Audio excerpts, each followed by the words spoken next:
Punjab bar council جناب محترم حاجی توفیق آصف عوان صاحب سے گزارش ہے وہ تشریف لائیں اور اپنے خیالات کا اظہار کریں۔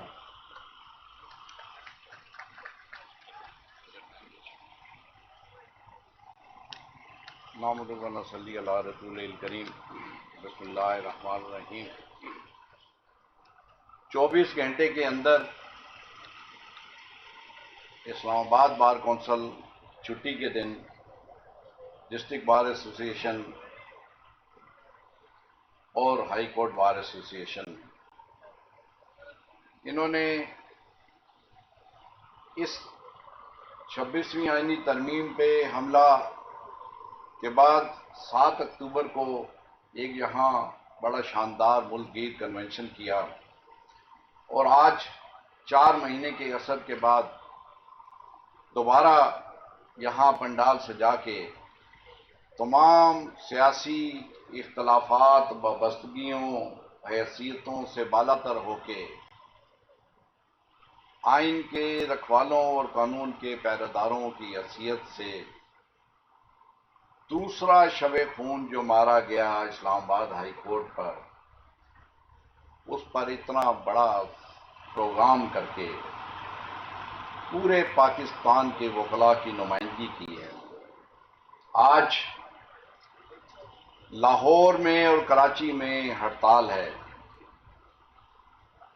اور پورے پاکستان سے لوگ فوگ کی وجہ سے، فلائٹس کی عدم دستیابی کی وجہ سے یہاں پہنچ نہیں سکے، لیکن ان کے پیغامات یہاں موجود ہیں، وہ آپ کے ساتھ ہیں۔ میں اس کے لیے خراج تحسین پیش کرتا ہوں دلیر اور جرأت مند سیاسی وابستگیوں سے بالا تر قیادت جناب حلیم عباسی صاحب، جناب ذوالفقار عباسی صاحب، قاضی عادل صاحب، ینگ لیڈر سبزواری صاحب، قمر سبزواری صاحب کو، اور بہادر اور نڈر لیڈر نصیر کیانی صاحب کو، نو منتخب صدر اسلام آباد بار جناب نعیم گجر صاحب اور ان کے سیکرٹری وٹو صاحب کو، اور اسلام آباد ہائی کورٹ سے اٹھنے والی پورے پاکستان میں ایک دلیرانہ جرأت مندانہ آواز جناب ریاست علی آزاد صاحب اور ان کے سیکرٹری شفقت طارق صاحب اور ان کی کابینہ کو، کہ آپ نے آج حکمرانوں کے شہر میں جو عدلیہ کے ایک بہت بڑا مورچہ ہے اسلام آباد ہائی کورٹ، جہاں آئین کی پاسداری کر رہے تھے ججز محسن کیانی صاحب جسٹس، جنہوں نے طاقتور اداروں کو لوگوں کے بنیادی انسانی حقوق پر للکارا، اور جسٹس جہانگیری، جنہوں نے 8 فروری کو عوام کے حقوق اور نمائندگی پر ڈاکہ ڈالنے کے بعد ایک ٹرانسپیرنٹ اور قانون کے مطابق انکوائری کا آغاز کیا، اور باقی ججز کہ جنہوں نے آئین کے مطابق فیصلے کرنے شروع کیے، اور اس کی پاداش میں انہیں ٹارگٹ کر دیا گیا۔ ان کا پہلا خط اور پھر اس کے بعد 2 دن پہلے جاری ہونے والا 7 ججز کا خط، یہ اس بات کی غمازی کرتا ہے کہ وہ آئین کے ساتھ کھڑے ہیں۔ یہ 26ویں ترمیم آئین نہیں ہے، یہ ری رائٹنگ آف آئین ہے، یہ کوئی ترمیم نہیں ہے، یہ بنیادی فیچرز آف کانسٹیٹیوشن کے اگینسٹ ہے، اور 26 ترمیم کے خلاف کوئی 32 یا 33 پٹیشنز جو سپریم کورٹ میں فکس ہیں، اس میں جب فل کورٹ کا مطالبہ کیا گیا ایک میری بھی پٹیشن ہے اس میں، اور اس میں یہ مطالبہ کیا گیا کہ فل کورٹ سنیں، یہ محسوس کرتے ہوئے کہ کہیں یہ معاملہ فل کورٹ کی طرف جائے گا، تو انہوں نے کورٹ پیکنگ کے لیے 11 تاریخ کو ہونے والا اجلاس 10 فروری کو سپریم کورٹ کے نئے 8 ججز کے تعیناتی کے لیے کر دیا، اور اس سے پہلے 12 ججز سندھ ہائی کورٹ میں، 10 ججز کے پی کورٹ میں، اور 5 ججز بلوچستان ہائی کورٹ میں اپنی مرضی اور منشا کے کر دیے، اور پھر اسلام آباد میں 21 لوگوں کی فہرست میں سے 2 ججز لیے گئے، وکلاء کی نمائندگی صرف ایک وکیل صاحب کو دی گئی، اور 17 ایسے کمپیٹنٹ وکلاء کو کہ جو وہاں موجود، جن کی لسٹ موجود تھی، ان کو مسترد کرتے ہوئے اپنی مرضی کے ججز لائے گئے۔ میں عرض کرتا ہوں کہ یہ صرف اسلام آباد ہائی کورٹ کے ساتھ ہوا کہ باہر سے ججز لائے گئے، اور یہ ان کا اپنا بنایا ہوا جو آئین 26ویں ترمیم ہے، اس کے تحت آرٹیکل 200 جس کو کہتے ہیں، اس کی بھی منشا اور اس کی اسپرٹ کے خلاف یہ تعیناتی کی گئی ہیں۔ میں عرض کرتا ہوں کہ اس کے لیے ضروری تھا کہ چیف جسٹس جس کورٹ میں تعیناتی ہو رہی ہے اس کی میننگ فل کنسلٹیشن بھی ہونی چاہیے، سپریم کورٹ کے چیف جسٹس کی بھی میننگ فل کنسلٹیشن ہونی چاہیے۔ مجھے وہ ججز محترم لارڈشپ عامر فاروق صاحب بھی بتائیں اور ہماری بار کو کنونس کریں کہ کیسے انہوں نے اتنے کمپیٹنٹ وکلاء کی موجودگی میں آپ نے کیسے ضرورت محسوس کی کہ اسلام آباد ہائی کورٹ کو باہر کے ججز کے ذریعے فل کیا جائے اور سینیئرٹی کو متاثر کیا جائے، کورٹ نمبر 2 کو چھینا جائے، اور پھر ٹائم دیں گے، مہربانی ٹائم تھوڑا سا دیں گے، مہربانی۔ اور اسی طرح میں سمجھتا ہوں کہ اسلام آباد کے وکلاء کی بڑی تعداد بہت کمپیٹنٹ ہے۔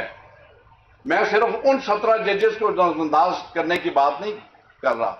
یہ وہ تھے جن بہت بڑی تعداد ہے جن کی کوئی سفارش نہیں تھی، جن کو سے نہیں تھی، پہنچ نہیں تھی کہ ان کا نام اس لسٹ میں شامل ہو جاتا۔ لیکن میں چیلنج کرتا ہوں کہ اگر یہی چیف جسٹس صاحب پاکستان کے اور چیف جسٹس صاحب اسلام آباد ہائی کورٹ کے ایک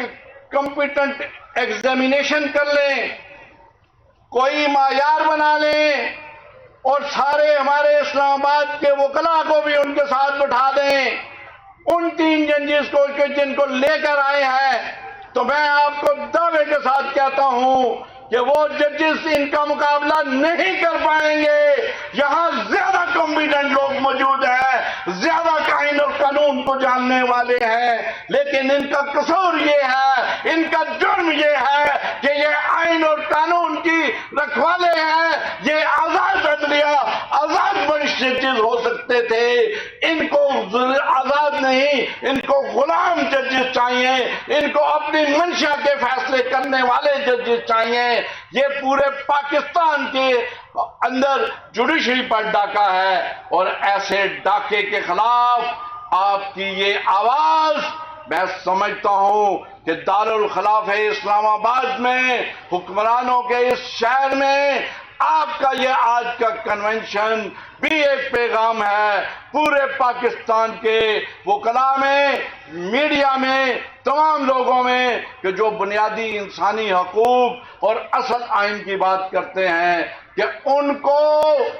یہ پیغام دیا ہے کہ اسلام آباد بار کے وکلاء کمپرومائز نہیں ہیں، یہ بکنے والے نہیں ہیں، یہ جھکنے والے نہیں ہیں، یہ ڈرنے والے نہیں ہیں، یہ حقیقی آئین کی آزادی کی جنگ لڑنے والے ہیں۔ اور انشاءاللہ یہ جنگ جو آپ نے شروع کی ہے، یہ 26ویں ترمیم کے خاتمے کے جو اصل بنیاد ہے اس کے خاتمے تک جاری رہنی چاہیے۔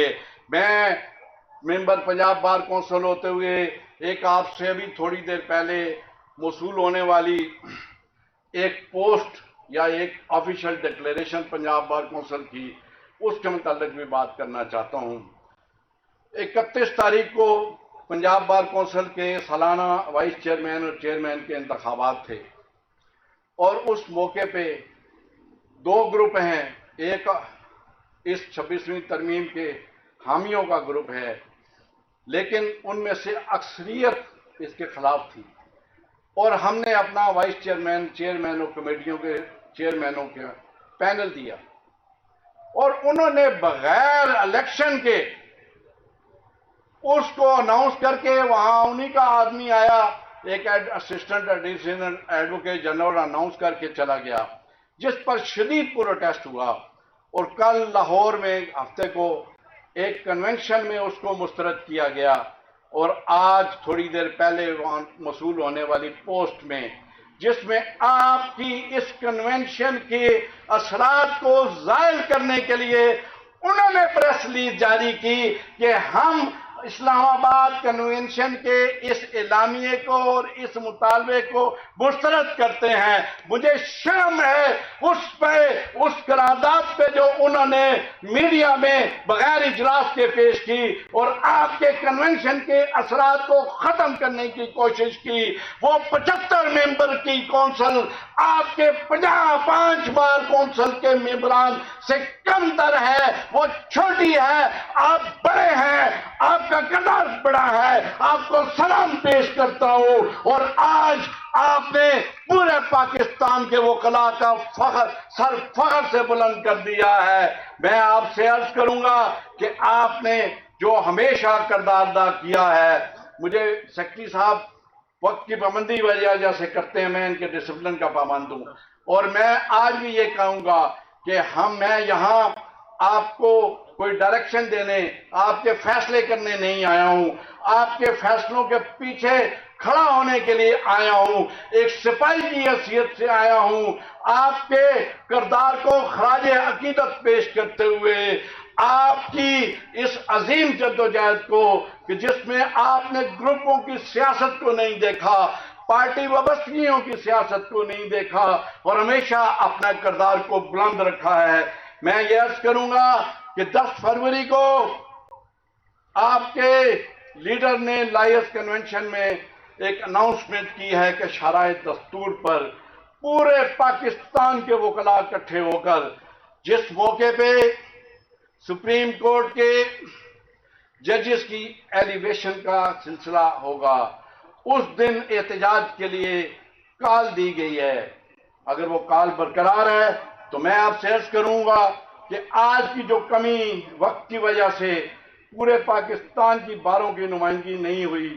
وہ انشاءاللہ باروں کی بھرپور نمائندگی ہوگی، اور پورا پاکستان کے وکلاء، بار ایسوسی ایشن، بار کونسلیں انشاءاللہ حلیم عباسی آپ کے پیچھے کھڑی ہوں گی، اور شرائط دستور کو انشاءاللہ ہم کالے کوٹوں سے بھر دیں گے، اور اسٹیبلشمنٹ کو اور اس کے گماشتوں کو یہ پیغام دیں گے کہ اس ملک میں اگر قانون اور آئین حقیقی آئین نہیں رہے گا تو تم بھی نہیں رہو گے، اگر یہاں رہے گا تو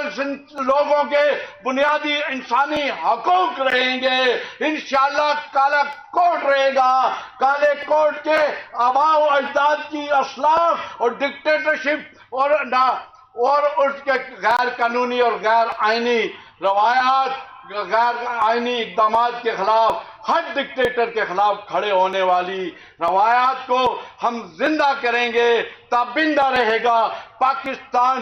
زندہ باد، پاکستان کے وکلاء زندہ باد، کالا کوٹ زندہ باد، زندہ باد، وکلاء زندہ باد۔ بہت شکریہ۔